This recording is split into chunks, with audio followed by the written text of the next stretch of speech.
pada saat Roira muncul di depan pemandangan. Keadaan di dalam kamar menjadi sedikit kaku. Bibimu melipat kedua telapak tangan untuk memberi hormat kepadanya. Lalu berkata dengan nada datar, "Tuan terlalu berlebihan. Via hanya berniat untuk mendoakan anak-anak, sama sekali tidak bermaksud untuk menghindari orang.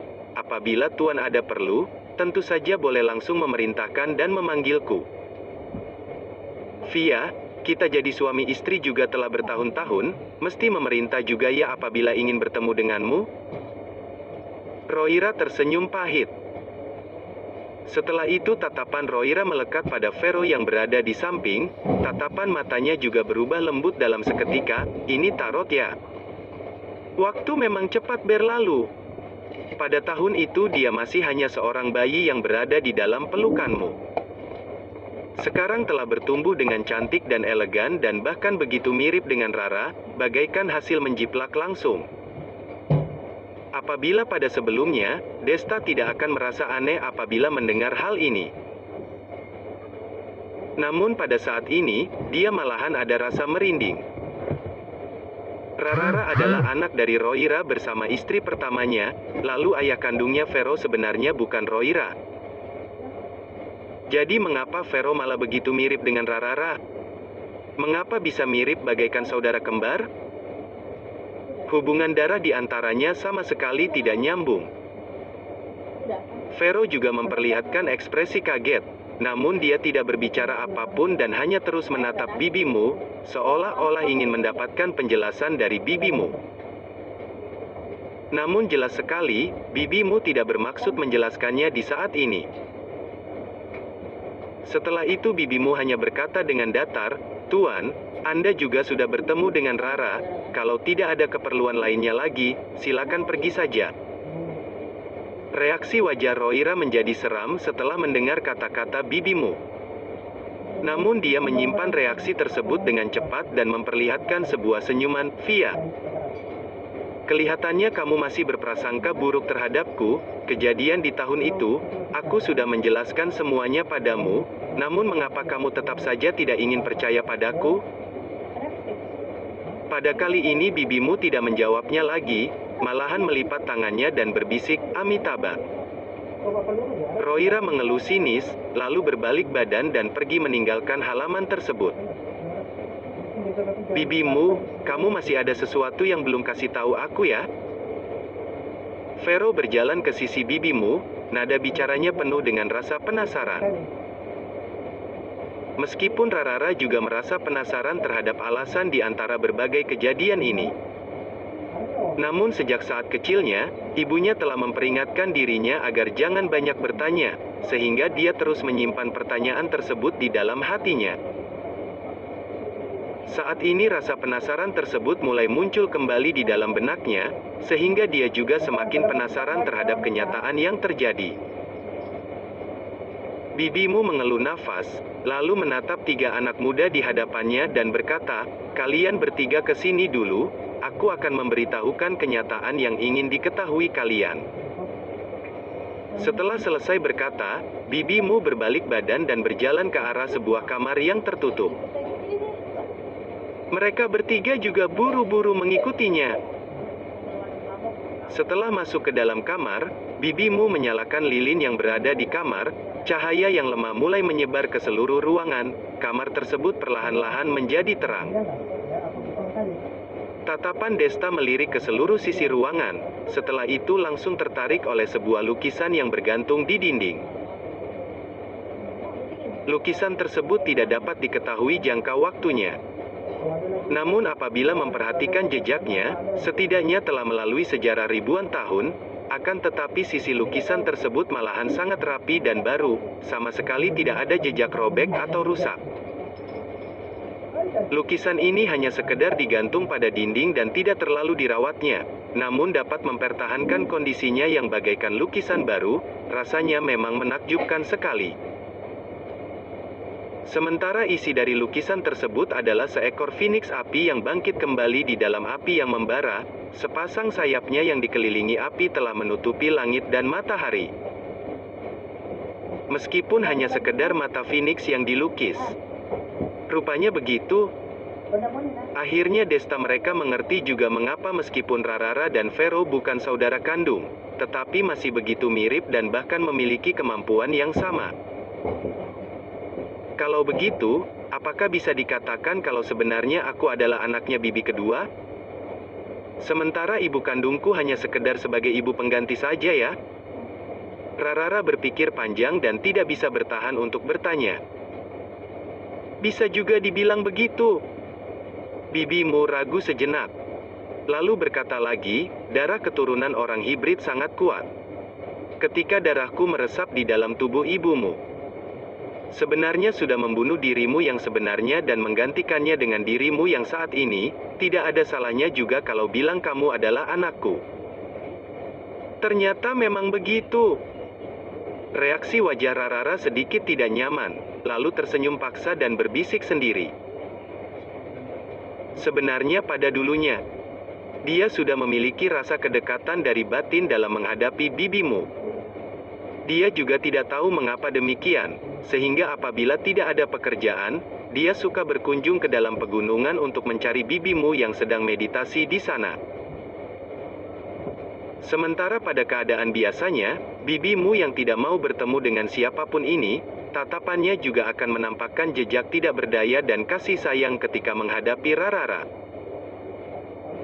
Lama-kelamaan, meskipun sifat Rarara sangat ceroboh, dia tetap saja merasakan kejanggalannya, namun dia baru mengetahui alasan sebenarnya hingga hari ini. Bibimu, kalau begitu mengapa hubunganmu dan senior keluarga Ra akan begitu buruk? Pada saat ini, Desta yang berada di samping tiba-tiba bertanya. Reaksi wajah bibimu menjadi sedikit seram, lalu berkata dengan nada rendah, kalau mau menjelaskan kejadian ini, harus mengungkit lagi tentang ayahnya Tarot. Dalam setiap hibrid ada aturan yang mengikatnya. Aturan tersebut adalah larangan dalam menyebar darah keturunan. Kami orang klan hibrid mesti menjamin kemurnian keturunan. Apabila bercampuran dengan darah orang biasanya, pastinya akan menghasilkan perubahan yang tidak dapat terkendali. Pada saat itu aku hamil sebelum menikah. Kerabat di klan hibrid memintaku agar dapat memberitahukan siapa ayah kandungnya anak ini. Mereka sangat khawatir kalau ayahnya Tarot bukan orang klan hibrid. Takutnya tindakanku akan melanggar aturan hibrid.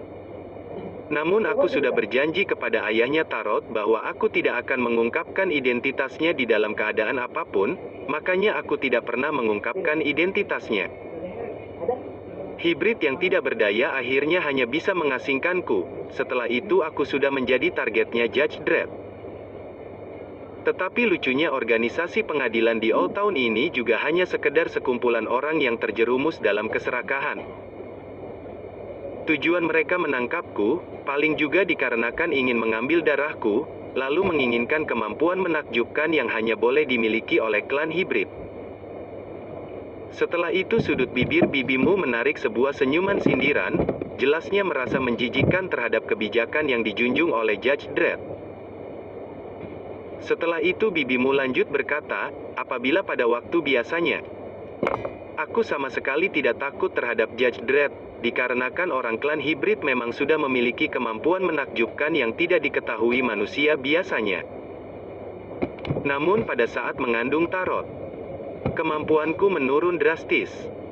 Sama sekali bukan saingannya orang Old Town. Pada beberapa kalinya aku juga hampir kehilangan nyawa di keadaan darurat. Saat itu Roira yang menyelamatkanku dan mengusulkan transaksi ini kepadaku. Katanya dia akan menjamin keselamatanku dan Tarot, sementara aku harus membantu keluarga Ra dalam membesarkan seorang anak yang memiliki darah keturunan darah Phoenix.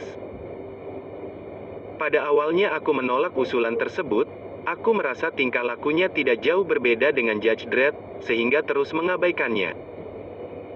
Sementara pada proses melarikan diri, aku sudah melahirkan Tarot. Namun pada saat itu juga, aku jatuh di dalam perangkap jebakan Judge Dredd. Dalam keadaan tidak berdaya, aku hanya bisa menyetujui permintaan Roira yang selalu mengikuti di sisiku dan menjalankan transaksi dengannya. Oleh sebab itu, Pada malam itu juga aku meletakkan tarot di sekitar biara.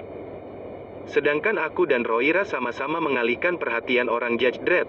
Namun ketika aku kembali untuk mencari tarot, tarot sudah hilang. Setelah mendengar demikian, Desta telah mengerti asal mulanya kejadian tersebut. Namun mereka tetap saja tidak mengerti, sebenarnya mengapa hubungan bibimu dan Roira akan begitu buruk? Bibimu juga tidak ingin menyembunyikannya. Dia lanjut menjelaskan lagi, pada awalnya. Aku memang tidak menyalahkan Roira. Aku hanya terus menyalahkan diri sendiri dan sakit hati sendiri. Namun setelah beberapa tahun kemudian, aku tanpa sengaja mengetahui sebuah rahasia. Ternyata pada saat itu Judge Dredd dapat mempersiapkan perangkap untuk menangkapku. Semuanya dikarenakan Roira sendiri yang merencanakannya. Dia ingin memaksaku dan membuatku menghadapi jalan buntu, agar aku dapat menyetujui transaksi dengan keluarga Ra. Apa? Ayahku bahkan melakukan hal seperti ini? Wajah Rarara penuh dengan reaksi tidak percaya. Dia menggeleng kepala dan berbisik sendiri, tidak mungkin, bibimu, ini pasti salah paham kan? Bisa jadi ada yang sengaja menyebar isu, aku mau hajar dia. Setelah selesai bicara, Rarara membalik badan dan ingin pergi meninggalkan tempat. Rara. Pada saat itu juga, bibimu berpindah seketika ke depan pintu dan menghalangi Rarara. Desta bahkan tidak bisa menyadari kecepatannya. Pada saat ini Desta baru menyadarinya. Rupanya orang klan hibrid memang memiliki kemampuan menakjubkan yang dikatakan bibimu, ternyata bukan hanya sekedar berkata sombong. Apabila mengatakan bahwa Forbes One dan Master Territory adalah titik permulaan di dalam Old Town, maka mungkin saja di dalam pandangan orang klan hibrid, dua tingkatan tersebut sama sekali tidak seberapa, bagaimanapun jarak perbedaan ini memang terlalu jauh. Bibi kedua, kamu jangan menghalangiku, aku mau langsung bertanya pada ayah. Rarara berkata dengan mata yang bergenang. Bibimu mengelus wajah anak perempuannya. Lalu menggeleng kepala dan berkata, apa gunanya juga kalau kamu menanya hal ini, sekarang tarot juga telah kembali dengan selamat, kejadian saat itu tidak perlu diperhitungkan lagi. Lagi pula aku dan ayahmu bukan suami istri yang sebenarnya, sehingga tidak berpengaruh juga kalau berhubungan buruk, yang penting kita bisa damai saja. Rarara perlahan-lahan kembali tenang setelah mendengar demikian. Sebenarnya kata-kata bibimu juga tidak ada salahnya, apabila mengungkit masalah-masa lalu di saat ini, selain menimbulkan permasalahan yang baru, sama sekali tidak membawa kegunaan apapun lagi. Aku sudah mengerti, barusan aku yang terlalu emosional. Rarara melirik sekilas pada bibimu, tatapannya menjadi sedikit malu. Bibimu mengelus kepala Rarara. Lalu tersenyum ringan dan berkata, sayang, tidak perlu merasa malu. Semua itu hanya tingkah ayahmu sendiri. Tidak berhubungan denganmu. Lagi pula ayahmu juga hanya demi meningkatkan kemewahan keluarga Ra. Aku tidak merasa kalau dia pribadi ada kesalahan apa, bagaimanapun dia memang pantas dalam menjadi seorang ayah dan juga merupakan seorang senior keluarga yang unggul. Tentu saja, ayahku tetap saja memiliki banyak kelebihan. Setelah mendengar bibimu yang sedang memuji ayah sendiri, Rarara juga bersemangat dalam seketika. Pada saat Rarara sedang bersiap-siap untuk melontarkan kata-kata pujian, namun malah melihat seseorang yang sedang berlarian masuk dengan gerakan terhuyung-huyung. Nyonyamu, ada kejadian darurat. Orang yang berlarian masuk adalah seorang pembantu, reaksinya sangat panik. Apa yang terjadi? Kamu berdiri dulu, pelan-pelan menjelaskannya. Bibimu berkata dengan reaksi datar. Orang Judge Dredd sudah datang mencari, mereka minta kita agar dapat menyerahkan Anda dan Nona Tarot. Mereka sekarang sudah mengerumuni keluarga Ra, beberapa pengawal di depan rumah juga sudah dibunuh. Pembantu berkata dengan reaksi tidak tenang. Hai Ham, mereka lagi. Reaksi wajah bibimu seram seketika, lalu berkata dengan nada dingin. Baiklah, kamu kasih tahu senior keluarga, sebentar lagi aku dan Tarot akan ke sana, bibimu berkata.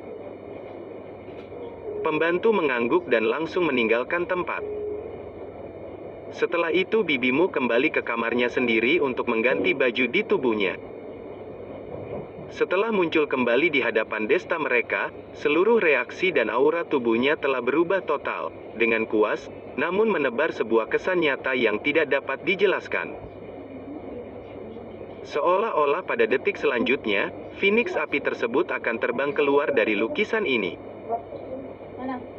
Vero dan Rarara juga tertarik dengan lukisan tersebut, kedua matanya menatap dengan lama dan bahkan tidak dapat mengalihkannya. Bibimu menatap mereka bertiga dan tidak mengganggu sama sekali.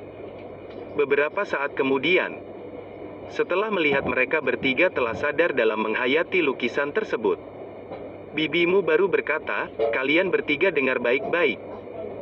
Mengapa aku dan Tarot akan disebut oleh Judge Dredd sebagai orang yang tidak pantas hidup di dunia ini? Alasannya karena sebenarnya aku dan Tarot tidak tergolong manusia di bumi. Apa? Setelah mendengar jawaban ini, Desta melotot kedua matanya dengan buat, otak pemikirannya bagaikan telah disambar petir. Kondisi Vero juga tidak terlalu stabil, dia hanya terbengong di tempat dengan otak pemikiran yang kacau balau. Bagaimanapun dia sama sekali tidak pernah kepikirannya, ternyata dirinya adalah seorang alien. Namun setelah itu bibimu berkata lagi, tetapi kalian jangan salah paham, aku dan Tarot juga bukan alien. Apa maksudnya? Selanjutnya semua orang mulai kebingungan lagi. Bukan orang bumi dan juga bukan alien, jadi sebenarnya apa? Bibimu seolah-olah telah menyangka kalau mereka akan kebingungan, sehingga tersenyum sekilas dan menjelaskannya, aku dan Tarot, sebenarnya adalah klan hibrid. Klan hibrid itu orang apa? Rarara bertanya dengan refleks. Bibimu merenung sejenak dan berkata lagi, seharusnya kalian tahu juga. Di negara Summer kita sering muncul legenda hewan mitologi dan hewan najis, sementara orang klan hibrid adalah manusia yang memiliki keturunan darah dari salah satu jenis hewan tersebut. Jadi bibimu dan Vero adalah orang klan Phoenix ya? Otak Desta berputar dengan cepat, sehingga langsung menemukan inti pembicaraan. Bibimu melirik Desta dengan tatapan memuji, jelasnya semakin puas dengan calon menantu tersebut. Setelah itu dia mengulurkan satu tangannya dan membacakan sesuatu, lalu di dalam telapak tangannya muncul sebuah gumpalan api berwarna merah. Api di dalam telapak tangannya bagaikan telah memiliki nyawa. Apinya bergerak dengan penuh semangat, setelah itu sensasi membakar yang menakjubkan mulai menebar dari pertengahan telapak tangan dan menyebar di dalam seluruh ruangan. Ini adalah bukti tandanya klan Phoenix. Aku boleh menggunakan Blackfire yang hanya dimiliki oleh klan Phoenix. Tenaga kekuatan seperti ini bahkan sudah cukup untuk memusnahkan dunia ini. Bibimu menatap api di dalam telapak tangan dan memperkenalkan dengan nada datar. Perasaan seperti ini, sama seperti rasa ketika Rarara menyerang ke bagian perutnya, rasa yang membakar dan juga kesakitan. Desta diam-diam merasakannya dan mengambil sebuah kesimpulan. Namun Rarara bukan anaknya bibimu, mengapa dia juga bisa menggunakan api dari klan Phoenix? Rara, kamu pasti sangat bingung, seandainya ini adalah Blackfire miliknya klan Phoenix, mengapa kamu juga bisa menggunakannya, iya kan? Pada saat ini, tatapan bibimu beralih ke Rarara yang sedang terbengong di samping, lalu bertanya dengan nada lembut. Benar, aku memang sangat heran. Itu karena bibimu tidak memancing rasa penasaran lagi di kali ini, malahan langsung menjelaskannya, saat ibumu mengandungmu, aku yang bertanggung jawab dalam obat penguat kandungannya. Pada setiap mangkuk yang berisi obat, aku akan meneteskan satu tetes darahku ke dalamnya. Lama-kelamaan, kamu akan berubah dari orang biasanya menjadi keturunan klan Phoenix. Akan tetapi dikarenakan kamu bukan keturunan dari kelahiran, sehingga dari segi kemampuan akan ada sedikit kekurangan, namun sudah jauh melebihi orang biasanya. Rupanya begitu, pantas saja ibuku begitu menghormatimu dan mengingatkan aku agar jangan menyakitimu. Rarara bagaikan telah sadar dalam seketika dan sedang berbisik sendiri. Namun setelah itu dia berkata lagi, "Tetapi bibi kedua, mengapa kamu harus melakukannya? Bukannya darah adalah barang paling penting di dalam tubuh kita yang sebagai petarung ya? Apabila menghabiskannya, maka akan sangat berpengaruh terhadap tubuh kita sendiri. Karena ini adalah transaksi antara aku dan ayahmu." Mata bibimu menampakkan jejak ketajaman. Lalu berkata dengan nada seram, "Isu di luar mengatakan bahwa ayahmu sangat mencintaiku. Makanya tidak peduli dengan keadaanku yang sedang hamil dan bahkan nekat untuk menikah denganku. Namun kenyataannya adalah ayahmu telah mengetahui identitasku. Syaratnya yaitu aku mesti membantu keluarga Ra dalam membesarkan seorang anak yang memiliki darah keturunan darah Phoenix. Sementara ayahmu juga akan menyediakan tempat persembunyian untukku, menyediakan sebuah tempat aman yang tidak dapat ditemukan oleh orang Judge Dredd." 1. Rupanya begitu. Akhirnya Desta mereka mengerti juga mengapa meskipun Rarara dan Vero bukan saudara kandung, tetapi masih begitu mirip dan bahkan memiliki kemampuan yang sama. Kalau begitu, apakah bisa dikatakan kalau sebenarnya aku adalah anaknya bibi kedua? Sementara ibu kandungku hanya sekedar sebagai ibu pengganti saja ya? Rarara berpikir panjang dan tidak bisa bertahan untuk bertanya. "Bisa juga dibilang begitu." Bibimu ragu sejenak. Lalu berkata lagi, "Darah keturunan orang hibrid sangat kuat. Ketika darahku meresap di dalam tubuh ibumu, sebenarnya sudah membunuh dirimu yang sebenarnya dan menggantikannya dengan dirimu yang saat ini, tidak ada salahnya juga kalau bilang kamu adalah anakku." Ternyata memang begitu. Reaksi wajah Rarara sedikit tidak nyaman, lalu tersenyum paksa dan berbisik sendiri. Sebenarnya pada dulunya, dia sudah memiliki rasa kedekatan dari batin dalam menghadapi bibimu. Dia juga tidak tahu mengapa demikian, sehingga apabila tidak ada pekerjaan, dia suka berkunjung ke dalam pegunungan untuk mencari bibimu yang sedang meditasi di sana. Sementara pada keadaan biasanya, bibimu yang tidak mau bertemu dengan siapapun ini, tatapannya juga akan menampakkan jejak tidak berdaya dan kasih sayang ketika menghadapi Rarara. Lama-kelamaan, meskipun sifat Rarara sangat ceroboh, dia tetap saja merasakan kejanggalannya, namun dia baru mengetahui alasan sebenarnya hingga hari ini. "Bibimu, kalau begitu mengapa hubunganmu dan senior keluarga Ra akan begitu buruk?" Pada saat ini, Desta yang berada di samping tiba-tiba bertanya. Reaksi wajah bibimu menjadi sedikit seram, lalu berkata dengan nada rendah, "Kalau mau menjelaskan kejadian ini, harus mengungkit lagi tentang ayahnya Tarot. Dalam setiap hibrid ada aturan yang mengikatnya. Aturan tersebut adalah larangan dalam menyebar darah keturunan. Kami orang klan hibrid mesti menjamin kemurnian keturunan. Apabila bercampuran dengan darah orang biasanya, pastinya akan menghasilkan perubahan yang tidak dapat terkendali. Pada saat itu aku hamil sebelum menikah. Kerabat di klan hibrid memintaku agar dapat memberitahukan siapa ayah kandungnya anak ini. Mereka sangat khawatir kalau ayahnya Tarot bukan orang klan hibrid. Takutnya tindakanku akan melanggar aturan hibrid. Namun aku sudah berjanji kepada ayahnya Tarot bahwa aku tidak akan mengungkapkan identitasnya di dalam keadaan apapun, makanya aku tidak pernah mengungkapkan identitasnya. Hibrid yang tidak berdaya akhirnya hanya bisa mengasingkanku. Setelah itu aku sudah menjadi targetnya Judge Dredd.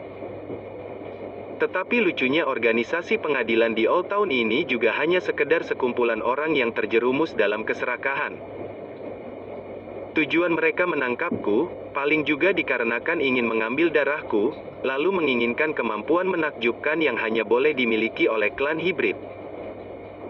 Setelah itu sudut bibir bibimu menarik sebuah senyuman sindiran, jelasnya merasa menjijikkan terhadap kebijakan yang dijunjung oleh Judge Dredd.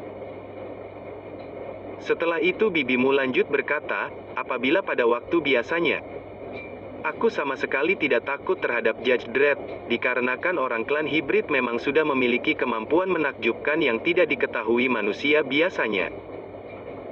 Namun pada saat mengandung Tarot, kemampuanku menurun drastis.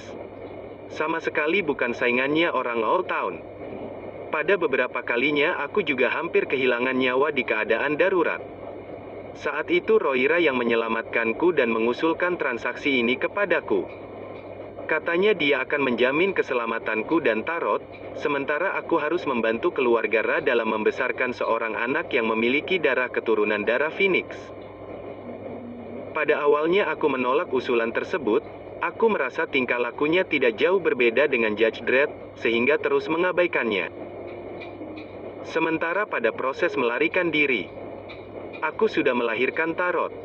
Namun pada saat itu juga, aku jatuh di dalam perangkap jebakan Judge Dredd. Dalam keadaan tidak berdaya, aku hanya bisa menyetujui permintaan Roira yang selalu mengikuti di sisiku dan menjalankan transaksi dengannya. Oleh sebab itu, pada malam itu juga aku meletakkan Tarot di sekitar biara. Sedangkan aku dan Roira sama-sama mengalihkan perhatian orang Judge Dredd. Namun ketika aku kembali untuk mencari Tarot, Tarot sudah hilang. Setelah mendengar demikian, Desta telah mengerti asal mulanya kejadian tersebut. Namun mereka tetap saja tidak mengerti, sebenarnya mengapa hubungan bibimu dan Roira akan begitu buruk? Bibimu juga tidak ingin menyembunyikannya. Dia lanjut menjelaskan lagi, pada awalnya, aku memang tidak menyalahkan Roira. Aku hanya terus menyalahkan diri sendiri dan sakit hati sendiri. Namun setelah beberapa tahun kemudian, aku tanpa sengaja mengetahui sebuah rahasia. Ternyata pada saat itu Judge Dredd dapat mempersiapkan perangkap untuk menangkapku. Semuanya dikarenakan Roira sendiri yang merencanakannya. Dia ingin memaksaku dan membuatku menghadapi jalan buntu, agar aku dapat menyetujui transaksi dengan keluarga Ra. Apa? Ayahku bahkan melakukan hal seperti ini? Wajah Rarara penuh dengan reaksi tidak percaya. Dia menggeleng kepala dan berbisik sendiri, tidak mungkin, bibimu, ini pasti salah paham kan? Bisa jadi ada yang sengaja menyebar isu, aku mau hajar dia. Setelah selesai bicara, Rarara membalik badan dan ingin pergi meninggalkan tempat. Rara. Pada saat itu juga, bibimu berpindah seketika ke depan pintu dan menghalangi Rarara. Desta bahkan tidak bisa menyadari kecepatannya. Pada saat ini Desta baru menyadarinya. Rupanya orang klan hibrid memang memiliki kemampuan menakjubkan yang dikatakan bibimu, ternyata bukan hanya sekedar berkata sombong. Apabila mengatakan bahwa Forbes One dan Master Territory adalah titik permulaan di dalam Old Town, maka mungkin saja di dalam pandangan orang klan hibrid, dua tingkatan tersebut sama sekali tidak seberapa. Bagaimanapun jarak perbedaan ini memang terlalu jauh. Bibi kedua, kamu jangan menghalangiku, aku mau langsung bertanya pada ayah. Rarara berkata dengan mata yang bergenang. Bibimu mengelus wajah anak perempuannya. Lalu menggeleng kepala dan berkata, apa gunanya juga kalau kamu menanya hal ini, sekarang Tarot juga telah kembali dengan selamat, kejadian saat itu tidak perlu diperhitungkan lagi. Lagi pula aku dan ayahmu bukan suami istri yang sebenarnya, sehingga tidak berpengaruh juga kalau berhubungan buruk, yang penting kita bisa damai saja. Rarara perlahan-lahan kembali tenang setelah mendengar demikian. Sebenarnya kata-kata bibimu juga tidak ada salahnya, apabila mengungkit masalah masa lalu di saat ini, selain menimbulkan permasalahan yang baru, sama sekali tidak membawa kegunaan apapun lagi.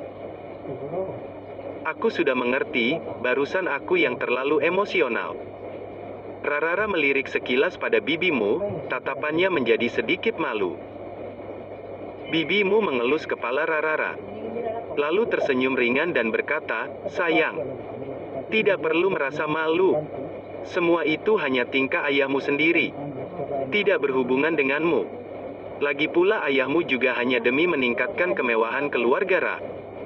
Aku tidak merasa kalau dia pribadi ada kesalahan apa. Bagaimanapun dia memang pantas dalam menjadi seorang ayah dan juga merupakan seorang senior keluarga yang unggul. Tentu saja, ayahku tetap saja memiliki banyak kelebihan. Setelah mendengar bibimu yang sedang memuji ayah sendiri, Rarara juga bersemangat dalam seketika. Pada saat Rarara sedang bersiap-siap untuk melontarkan kata-kata pujian, namun malah melihat seseorang yang sedang berlarian masuk dengan gerakan terhuyung-huyung. Nyonya Mu, ada kejadian darurat. Orang yang berlarian masuk adalah seorang pembantu, reaksinya sangat panik. Apa yang terjadi? Kamu berdiri dulu, pelan-pelan menjelaskannya. Bibimu berkata dengan reaksi datar. Orang Judge Dredd sudah datang mencari, mereka minta kita agar dapat menyerahkan Anda dan Nona Tarot. Mereka sekarang sudah mengerumuni keluarga Ra, beberapa pengawal di depan rumah juga sudah dibunuh. Pembantu berkata dengan reaksi tidak tenang.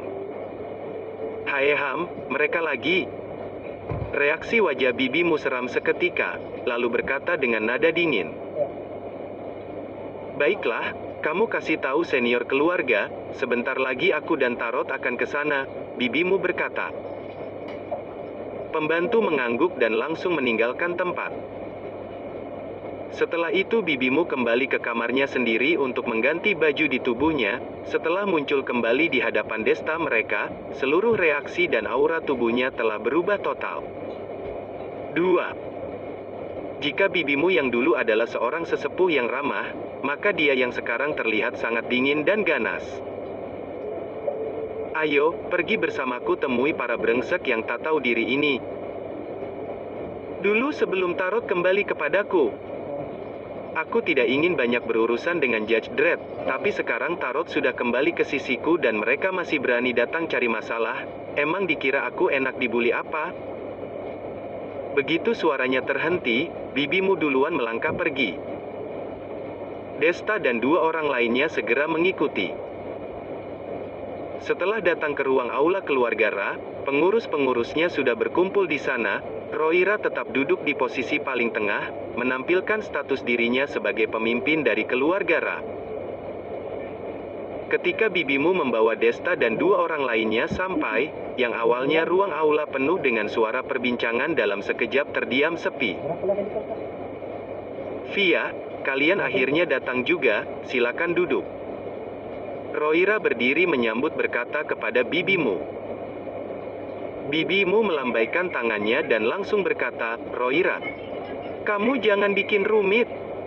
Aku kesini hanya ingin memberitahukan prinsipku, aku tidak akan pernah menyerahkan Tarot ke Judge Dredd, sedangkan diriku, kalau mereka benar-benar mempunyai kemampuan, tangkaplah sendiri. Tentu, aku tidak akan melibatkan keluarga Ra. Aku tinggal di sini sudah hampir 20 tahun, pastinya mempunyai perasaan dengan kalian. Jadi, mulai sekarang kalian balik ke kamar masing-masing, biar aku sendiri yang menangani Judge Dredd. Setelah berkata bibimu langsung berbalik badan, berjalan menuju pintu besar keluarga Ra. Desta ragu sejenak, lalu buru-buru mengikutinya. Vero adalah putri dari bibimu. Tapi di waktu yang sama juga pacar darinya, kalau di saat ini dia tidak melakukan apa-apa, pasti nantinya akan memberikan kesan yang tidak baik kepada calon mertuanya ini. Kak Desta, Vero memanggil dengan nada agak khawatir. Desta menoleh dengan tersenyum dan berkata, Vero tidak perlu khawatir. Rara, kamu tolong bantuku jagain Vero ya, nanti aku traktir kamu makan. Kamu panggil siapa Rara? Emang aku dekat ya denganmu? Lalu siapa juga ingin makan masakanmu? Lagi pula melindungi adikku memang sudah menjadi tugasku, ujar Rara dengan jengkel sambil meletakkan tangannya di pinggul. Namun Desta sama sekali tidak mempedulikannya, dirinya sudah pergi menjauh mengikuti belakang bibimu. Di jalan, bibimu memandang Desta terkekeh sambil berujar, Desta, seharusnya kamu tidak perlu ikut kemari, aku sendiri sudah cukup untuk menangani para brengsek tersebut. Haha, aku tahu kok aku tidak akan ada kesempatan untuk membantu. Tapi kan lumayan jika bisa melihat bibimu bagaimana membereskan mereka. Aku masih belum pernah menjumpai orang hibrid, jadi sangat penasaran dengan kehebatannya. Secara tidak langsung, Desta memberikan sanjungan kepada bibimu. Bibimu mana mungkin tidak mengerti arti di balik pembicaraan Desta. Namun dia tidak menghiraukannya. Lalu menjawabnya, orang hibrid. Sejak lahir sudah tahu mereka berbeda dengan orang biasa dan tempat yang kami tinggal juga menjauh dari kehidupan orang-orang. Untuk tempat detailnya aku tidak dapat menyebutkannya, tapi bisa dibilang kami tidak terhitung manusia yang berasal dari bumi ini. Aku mengerti, dunia itu terlalu jauh denganku, aku tidak akan menanyakan hal yang tidak patut diriku tahu. Desta tertawa, dia sangat sadar diri. Sesampai di depan pintu keluarga Ra, terlihat semua pengawal keluarga Ra sedang memegang senjata, berhadapan dengan sekelompok orang yang berpakaian jubah berwarna merah darah dengan mimik wajah yang suram. Semua orang ini kelihatannya sangat hebat. Level yang paling rendah juga sudah di level Forbes One, malah ada beberapa sudah di level Master. Suasana yang mengerikan ini sampai membuat bulu kuduknya merinding. Dia mengerti, orang-orang yang ditemukannya sekarang bukan seperti lawanan lemah yang kemarin. Jikalau dia gegabah, mungkin saja nyawanya akan hilang di sini. Nyonya Mu. Semua pengawal keluarga Ra merasa lega setelah melihat kedatangan bibimu. Mereka tentunya sangat jelas. Dengan kemampuan mereka yang sekarang sama sekali tidak bisa melawan Judge Dredd. Bahkan dari awal Judge Dredd ini menantang mereka dengan cara membunuh beberapa pengawal. Karena menganggap remeh jadi tidak semua dibunuhnya, lagi pula target utama dari mereka adalah Via dan Tarot. Via, setelah bersembunyi selama bertahun-tahun, akhirnya muncul juga ya kamu? Pihak Judge Dredd, seorang pria melangkah maju, dengan tatapan dingin memandang bibimu. Bibimu mendengus dan berkata, hanya kalian saja mana perlu aku bersembunyi. Dulu tidak ingin menghiraukan kalian karena aku sibuk berdoa untuk putriku. Sekarang dia sudah kembali ke sisiku, kalian masih saja berani mencari mati ke sini, benar-benar tidak tahu diri. Heh, kalau begitu coba saja dulu bertarung dengan kami. Pria tersebut menyengir. Detik selanjutnya dia tiba-tiba menyerbu bibimu. Sisa orang-orang Judge Dredd juga ikutan menyerang pengawal keluarga Ra. Mereka dari awal sudah menebak Via tidak akan bekerja sama dengan baik. Jadi pertumpahan darah malam ini di rumah keluarga Ra juga merupakan sebagian dari rencana mereka.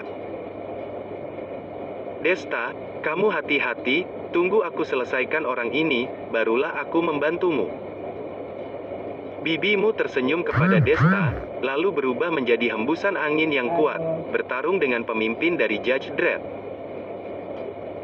Desta melihat orang yang menyerbu dirinya, lantas cepat-cepat menggunakan kekuatan dalamnya kembali menyerang lawanannya. Dipenuhi dengan suara bertarung. Terdengar suara bentrokan dari tangan sampai kaki. Hembusan angin yang kuat muncul dari tempat mereka berdua bertarung, pohon-pohon sekitar semua pada bertumbangan. Anak muda, hebat juga kamu pengawal juga dari keluarga Ra? Lawannya yang dari Judge Dredd menyeringai ke Desta. Desta mendengus, tanpa mempedulikan dia, tetap berlanjut bertarung dengannya. Pengawal keluarga Ra, mana mungkin mempunyai kemampuan seperti dirinya. Waktu mengalir dengan begitu cepat. Desta begitu sudah tahu kemampuan dari lawannya, satu kekuatan hebat dari tangannya mendorong mundur lawannya dan dia berkata, ternyata kamu hanya selevel ini saja, aku kira betapa hebatnya kamu. Maksud kamu apa? Mimik muka lawannya langsung berubah, lantas dirinya bertanya. Maksudku, kamu sudah boleh mati. Desta mencibir, dalam waktu sekejap mata dia datang ke arah belakang lawan, lalu mendorong dengan tamparan kuat ke punggung lawan tersebut. Dengan kekuatannya yang kuat, lantas menghancurkan organ dalam lawannya, darah muncrat dalam seketika. Ketika dia terjatuh di lantai, sudah tiada napas lagi. Setelah itu bergegas dia kembali lagi ke dalam pertarungan. Untuk membantu pengawal keluarga Ra yang lain agar bebas dari pengepungan, setelah dia mengetahui strategi pertarungan dari Judge Dredd, taktik yang Desta keluarkan juga menjadi tegas dan ganas. Lawan yang awalnya membuat pengawal keluarga Ra dalam jebakan berbahaya dan sekarang malah tidak bisa menahan satu taktik saja dari Desta. Dengan cepat, situasi pertarungan berubah menjadi berpihak sebelah. Ketua pemimpin Judge Dredd melihat kondisi ini, lantas menunjukkan ekspresi yang terkejut. Dia sama sekali tidak tahu sejak kapan dalam pengawal keluarga Ra muncul peran hebat seperti ini. Dia mengira yang sulit ditangkap hanya Via sendiri saja, jadi orang yang dibawa kali ini tidak banyak, sungguh merupakan keputusan yang sangat tidak bijaksana. Kamu melihat apa? Bertarung denganku masih saja berani tidak berkonsentrasi? Di saat yang sama, pemimpin terdengar suara yang dingin dari Via. Pemimpinnya tergesa-gesa menoleh dan dia melihat seberkas api yang muncul dari telapak tangannya Via, dengan kuat menamparkan tepat di posisi dadanya. Terdengar suara berbunyi, "Pup." Apinya tidak meledak, melainkan memasukin organ dalam tubuh pemimpin. Ekspresi wajah pemimpin berubah. Dengan terburu-buru dia mundur ke belakang dan menatap Via dengan tatapan mata yang menakutkan.